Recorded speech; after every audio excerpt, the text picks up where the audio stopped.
Dear students, we are starting with a new question, and with this question, we are going to understand a new concept, and name of that concept is duration.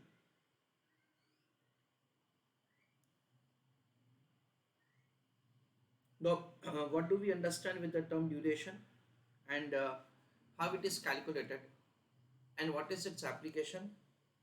All those things that we are going to understand. Let us have some discussion like this.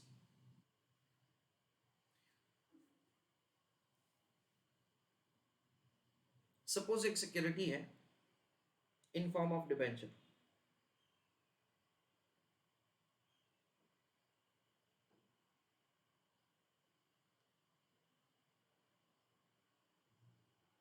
जिसका face value है 10,000 रुपये, जिसका rate of interest है 15%, investor का required rate of return है 25%, redemption value of the security is equal to the face value 10,000 रुपये. Now ये security का प्राइस क्या होगा, एंड लेट अस से टाइम पीरियड इज 3 इयर्स. ये सिक्योरिटी का प्राइस क्या होगा वो हमको कैलकुलेट करना है. तो हम लोग कैसे करते हैं, जो भी हमको फ्यूचर में दैट इज पैसा मिलने वाला है उसको हम लोग प्रेजेंट वैल्यू टर्म में डिस्काउंट करते हैं. तो 10,000 का 15%, यानी फर्स्ट ईयर में क्या मिलेगा मेरे को 150, सेकेंड ईयर में 150, लास्ट ईयर में 10,000, सॉरी 1,500, 10,000 प्लस 1,500 यानी 11,500.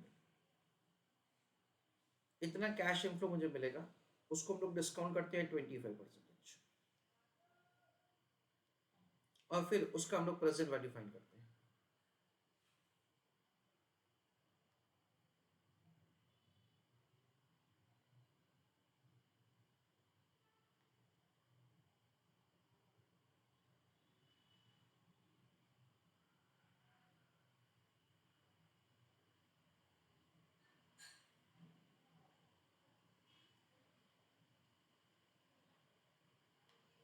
सिक्योरिटी का प्राइस है 8,048, यानी फ्यूचर के कैश अक्रूवल को हमने प्रेजेंट वैल्यू टर्म में डिस्काउंट किया, और उसमें हमने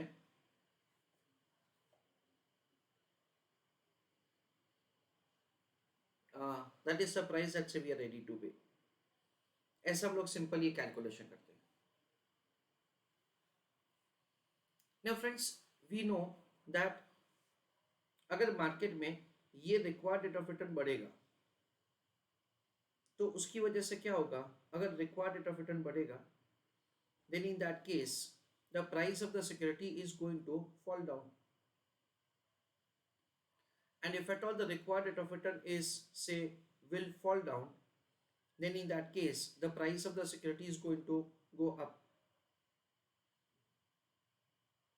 मैं क्या कहना चाहता हूँ फ्रेंड्स कि इन्वेस्टर का रिक्वायर्ड रेट ऑफ रिटर्न उसको के वेरिएबल असाइन करते हैं, और प्राइस ऑफ द सिक्योरिटी उसको P0 वेरिएबल असाइन करते हैं. We know that say both of them are having inverse relationship. That is what we understand. Now friends, क्या हो सकता है मार्केट में, listen carefully, क्या हो सकता है मार्केट में at one point of time एक से ज्यादा सिक्योरिटी मार्केट में अवेलेबल है, और हर एक का यील्ड सेम है, हर एक का रिटर्न सेम है, यानी उसका जो कैश फ्लोस है और उसका जो प्राइस है वो इस हिसाब से सेट हुआ है कि जिसकी वजह से सबका रिटर्न सेम है.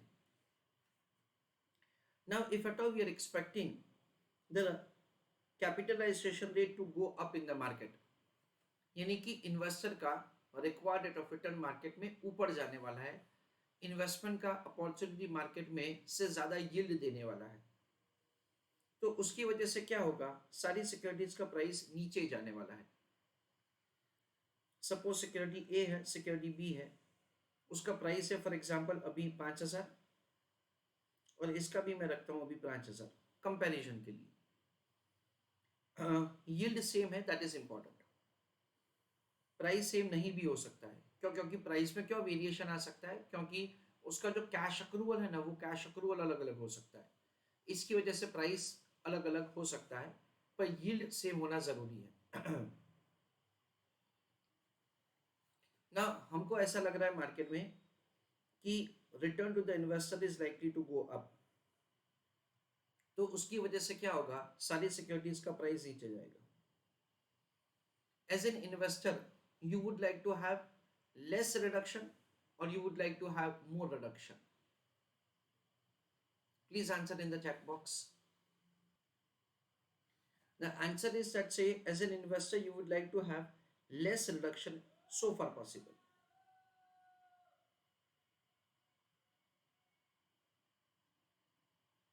देखो प्राइस गिरने ही वाला है, then in that case say we would like to have less reduction so far possible. और अगर say required rate of return is likely to fall down, अगर ऐसा लग रहा है कि मार्केट में कैपिटलाइजेशन रेट नीचे जाएगा, तो सारी सिक्योरिटीज का प्राइस ऊपर जाने वाला है, तो you would like to have more increase और you would like to have less increase. So we understand that say if at all ऐसा लग रहा है कि price of the that is capitalisation rate is likely to fall down, तो मैं आज क्या चाहूंगा कि जो सिक्योरिटी में मैं इन्वेस्टमेंट करूं, जो सिक्योरिटी में मैं आज इन्वेस्टमेंट करूं से उसका प्राइस ज्यादा रेट से बढ़ना चाहिए। I would like to make investment in a security which has more increase in the price. और जो सिक्योरिटी में फर्स्ट सिचुएशन में जो सिक्योरिटी में मैं इन्वेस्ट करूं, वो सिक्योरिटी ऐसा होना चाहिए कि जिसमें मुझे प्राइस ऑफ द सिक्योरिटी में कम रिडक्शन चाहिए। तो इतना ये छोटा सा डिस्कशन मैं समराइज कर रहा हूं। देखो मैं क्या बोल रहा हूं फ्रेंड्स, मैं ऐसा बोल रहा हूं कि at a particular point of time, taking into account the cash flows of the security, taking into account the required rate of return, हम लोग प्राइस फाइंड करते हैं। या तो फिर taking into account the cash flows of the security and price of the security, हम लोग security का रिटर्न फाइंड करते हैं। ऐसा हम लोग दैट इज ऐसा हम लोग समझते हैं। नाउ अगर मार्केट में रिक्वायर्ड रेट ऑफ रिटर्न बढ़ेगा तो क्या होगा, सारी सिक्योरिटीज का प्राइस नीचे जाएगा। Today if at all I am making investment in a security, today if at all I am making investment in a security, then in that case I would like to make investment in such a security which will have the lower reduction in the price. And say today I would like to make investment in a security which will have more increase in the price if the required rate of return is likely to fall in the market. ऐसा हम लोग समझते हैं। तो friends उसको technically बोला जाता है volatility.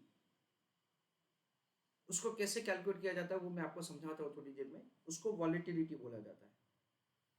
Volatility is suppose security ए के लिए 5% और सिक्योरिटी बी के लिए 8%। नाउ ये वॉलेटिलिटी क्या बताता है वो मैं आपको समझाता हूँ।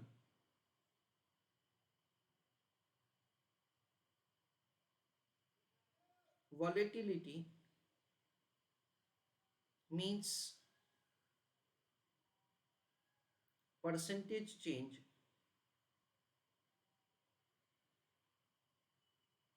in price of security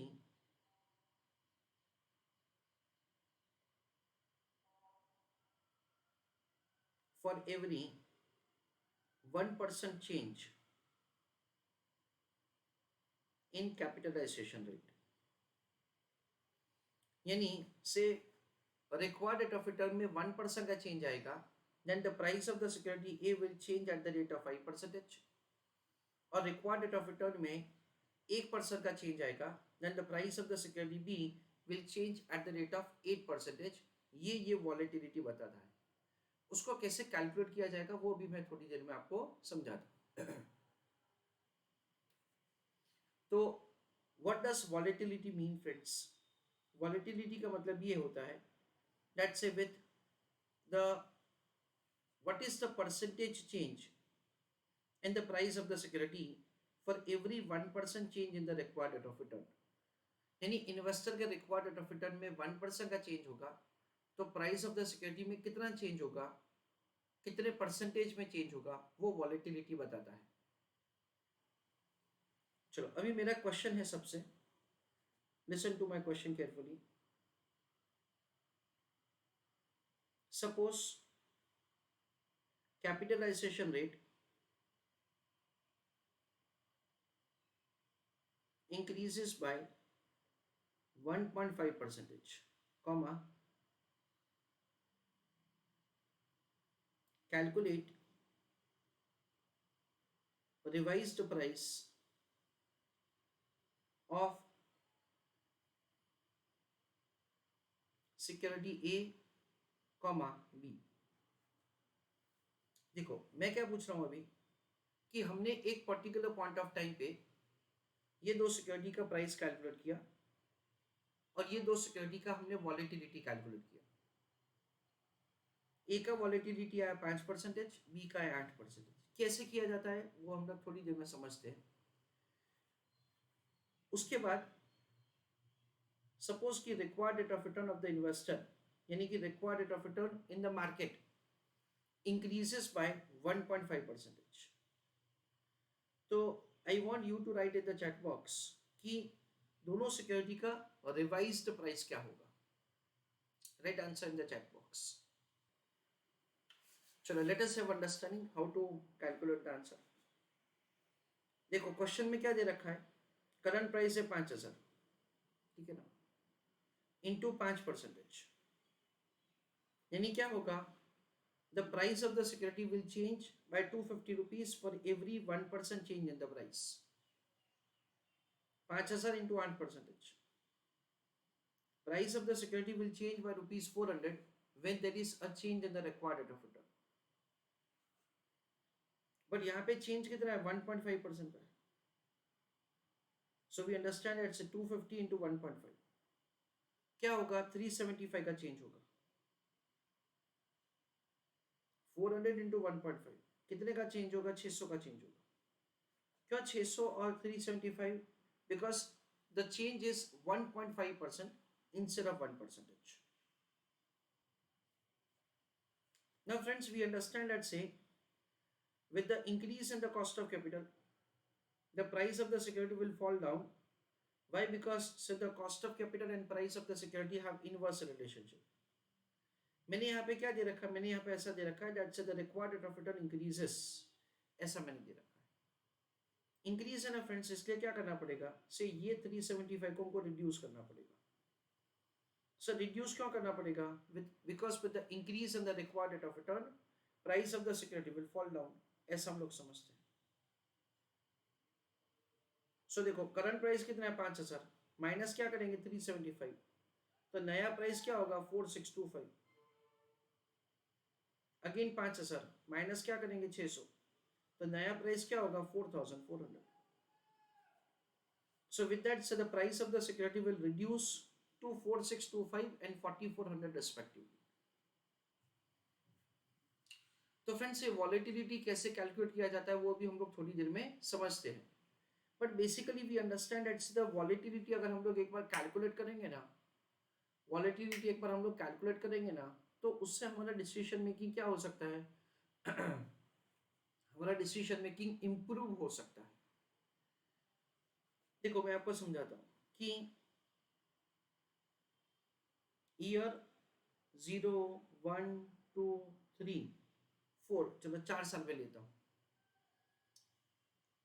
we understand that से during this 4 years forward rate क्या होगा ना, वो हम लोग कैलकुलेट कर सकते हैं।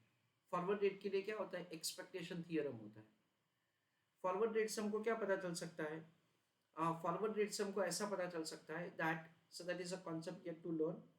उससे हमको ऐसा पता चल सकता है that say what would be the rate of return that would be prevailing say during each year, यानी थर्ड ईयर के बिगिनिंग में थर्ड ईयर का रेट क्या होगा, फोर्थ ईयर के बिगिनिंग में फोर्थ ईयर का रेट क्या होगा, से ऐसा आप क्या एंटिसिपेट कर सकते हो। There is a term called forward rate.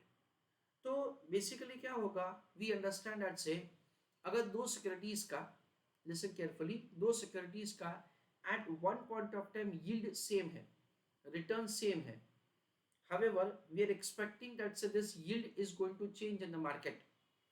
Then in that case, if at all we are expecting the yield to increase, तो मैं क्या कर सकता हूँ, एकदम गौर से सुनो. If at all I am expecting the yield to increase, I can invest in the security which has lower volatility. So what happens that so the price of the security will fall at a lower value. The price of the security will fall by lower value. And reverse, अगर मुझे लग रहा है कि price that is required rate of return market में गिरने वाला है, तो क्या होगा, सारी सिक्योरिटीज का प्राइस ऊपर जाएगा. तो क्या किया जाएगा, ये 5000 में 375 ऐड करेंगे एंड दिस कम्स टू 5375. 5000 में 600 ऐड करेंगे and this comes to 5600. That is the way we can make the calculation of the new price of the security. मैं मेरा डिस्कशन थोड़ा सा समराइज कर रहा हूं. Listen carefully.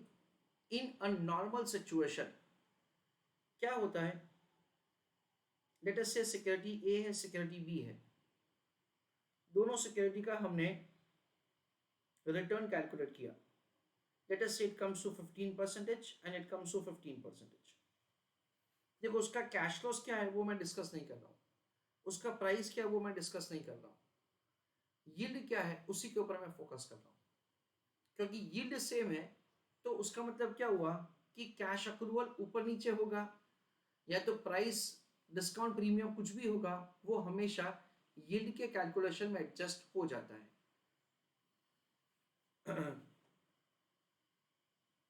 तो सपोज कि ये दो सिक्योरिटीज का रिटर्न है 15, दैट इज से 15%.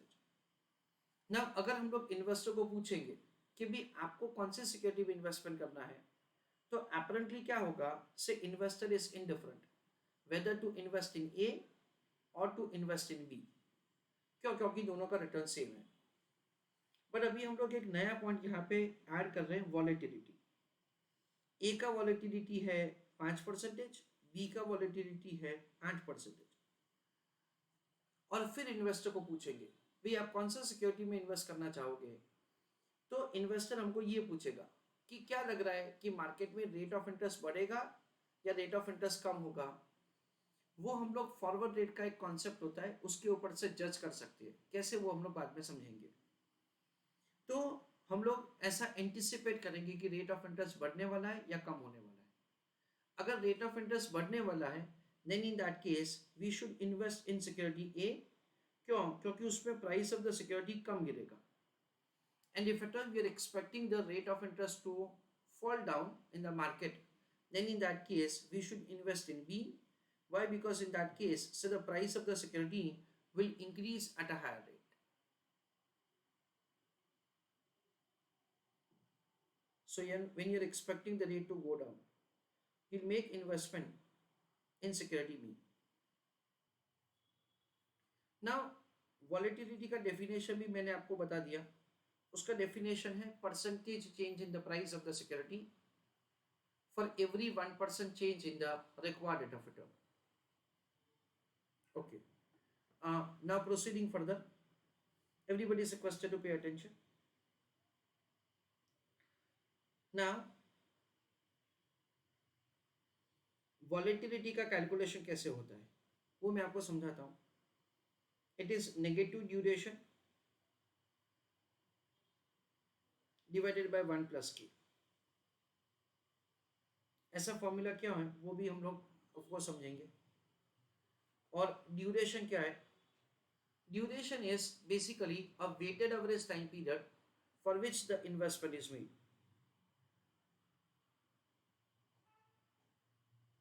ड्यूरेशन का मतलब क्या होता है, सबसे पहले ऐसा है दैट्स द ड्यूरेशन, जैसे नाम ही बताता है, it measures, I am sorry, it is measured in terms of time period.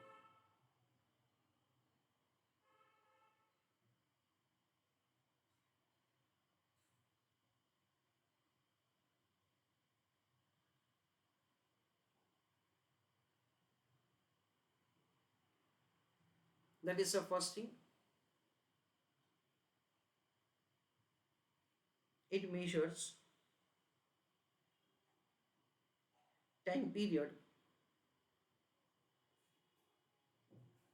or very precisely weighted average time period.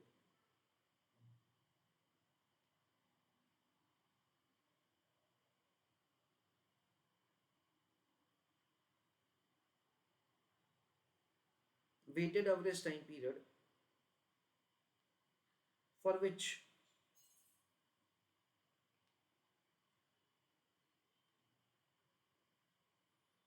investment is made in a security, comma, portfolio.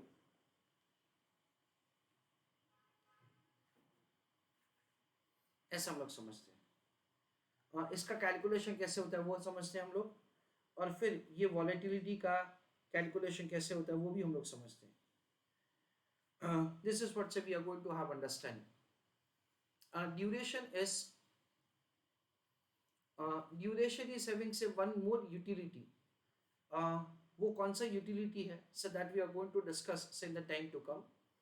पर अभी सबसे पहले मैंने आपको एक पॉइंट उसका बताया जिसकी वजह से हम लोग ड्यूरेशन लर्न कर रहे हैं, कि ड्यूरेशन से हम लोग वॉलेटिलिटी कैलकुलेट कर सकते हैं, और उससे हमको ये पता चल सकता है that say considering that say there is a change in the capitalization rate से हमको कौन सी सिक्योरिटी में इन्वेस्टमेंट करना चाहिए। उसके अलावा भी उसका यूज है, कौन सा वो हम लोग आगे समझते हैं। I request all of you to write down along with me, note, heading, write down duration.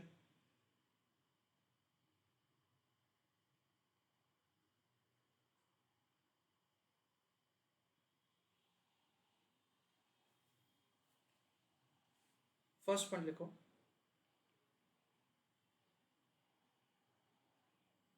Duration is indicating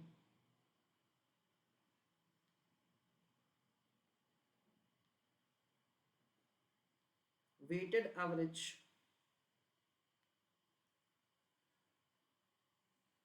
time period for which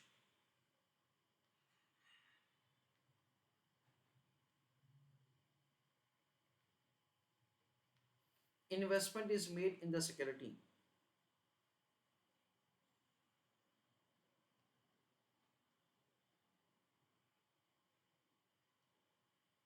slash portfolio.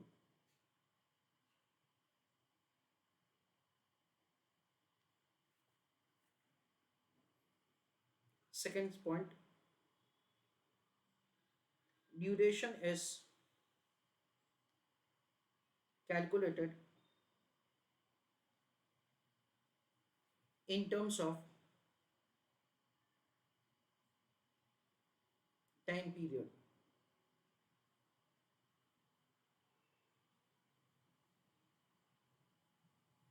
Third,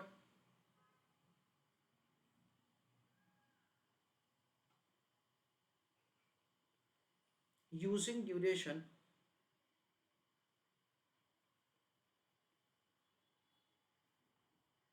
we can compute volatility.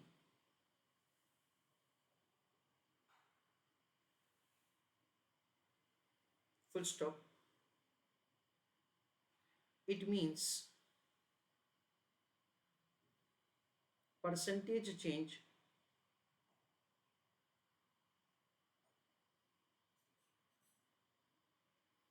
in price of security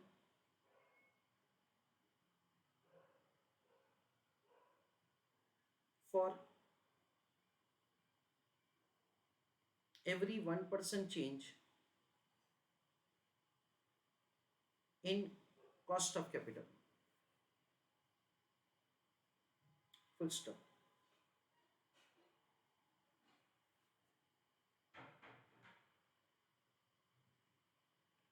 Fourth point,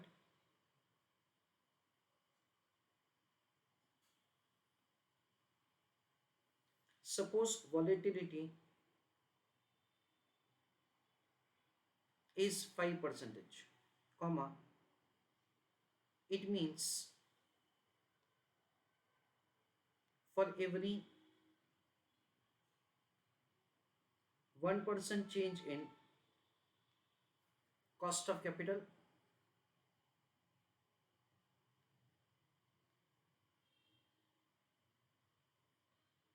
price of security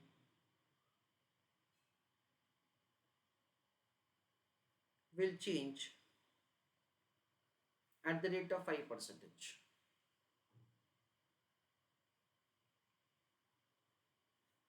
Fifth,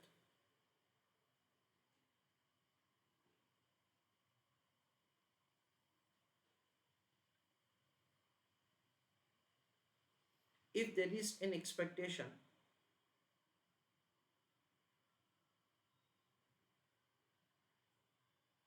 in the market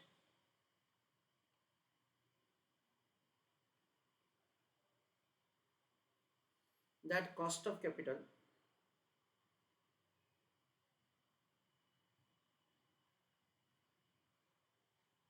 slash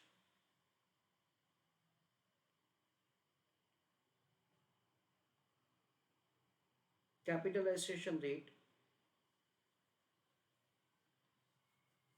will increase, comma,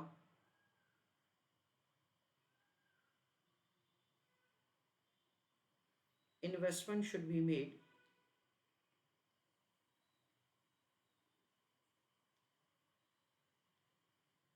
in security having lower volatility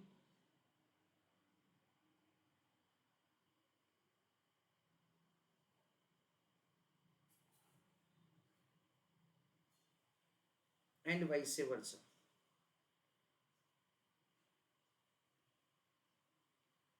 Full stop.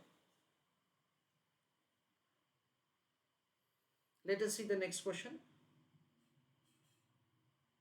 From following information you are required to calculate, highlight the portion weighted average time period for which investment is made in following securities. Ignore time value of money concept. तो हमको ये बताना है कि ये जो हमारा portfolio है उसमें दो सिक्योरिटीज है.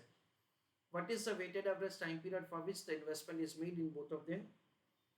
दो सिक्योरिटीज है ए एंड बी, दोनों का फेस वैल्यू दे रखा है end of course face value he redemption value होगा in absence of information.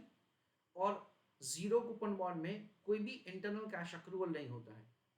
Deep discount bond में कोई भी इंटरनल कैश अक्रूवल होता नहीं है. रिडम्पशन पीरियड दे रखा है 2 साल और 10 साल. नया क्वेश्चन है थोड़ा, but I just want you to tell me answer of this question in the chat box. तो फ्रेंड्स हमको यहाँ पे ऐसा दे रखा है that everybody is requested to pay attention. Column number 1, I am writing security. There are two securities A and B. दोनों security का हमको फेस वैल्यू दे रखा है, वही का वही रिडम्पशन वैल्यू है. So I am writing over here cash flow. Security A में हमको क्या मिलेगा, से सिक्योरिटी ए में हमको मिलेगा an amount of ₹1 lakh.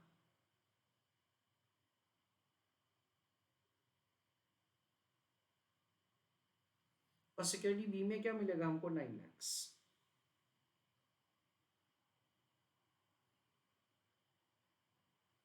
Security ए का 1 लाख रुपए हमको कब मिलेगा, 2 साल के बाद. सिक्योरिटी बी का हमको 9 लाख कब मिलेगा, 10 साल के बाद. तो हम लोग कुछ ऐसा बोल सकते हैं कि टाइम वैल्यू ऑफ मनी को इग्नोर करना है. टोटल हमारा हमको मिलेगा 10 लाख रुपए.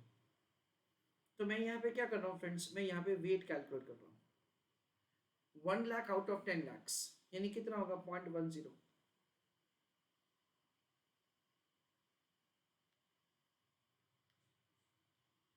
And 9 lakh out of 10 lakh यानी कितना होगा, 0.90. यानी देखो हम लोग ऐसा समझ सकते हैं कि हमारा 10% ऑफ द फंड्स है ना, गौर से सुनो, हमारा 10% ऑफ द फंड्स है ना वो 2 साल के लिए ब्लॉक है, और हमारा 90% ऑफ द फंड्स है ना वो 10 साल के लिए ब्लॉक है. तो कितना प्रपोर्शन ऑफ द फंड्स कितने टाइम पीरियड के लिए ब्लॉक है वो हमको यहाँ पे पता चलता है. तो क्या किया जा सकता है, weight into year, 10% of the funds is blocked for 2 years and 90% of the funds is blocked for 10 years. So what is the weighted average time period for which the investment is made? That is what we understand is the duration.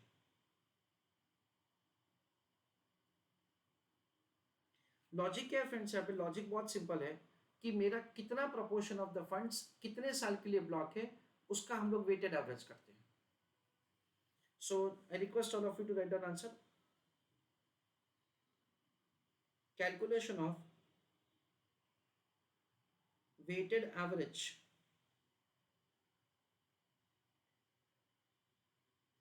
time period for which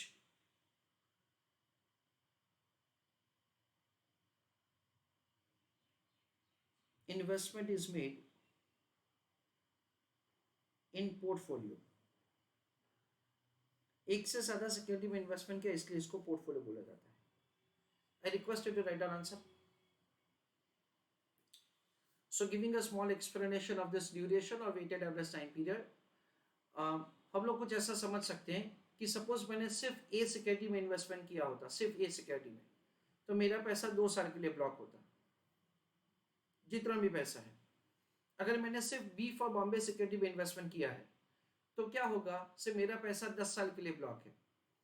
यानी जो redemption period है ये example में, that is what's the time period for which the funds is blocked. अगर आपने सिर्फ एक ही security में इन्वेस्टमेंट किया है पर आपने एक से ज्यादा सिक्योरिटी में इन्वेस्टमेंट किया है, तो मेरा कितना प्रोपोर्शन ऑफ द फंड्स कितने टाइम पीरियड के लिए ब्लॉक है वो मैं कंसीडर करता हूं, and that is the weighted average time period.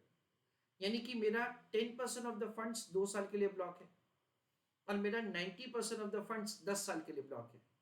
तो वेटेड एवरेज क्या हुआ, weighted average it is 9.2 years is the time period for which the funds of the company is blocked in the securities, funds of the investor.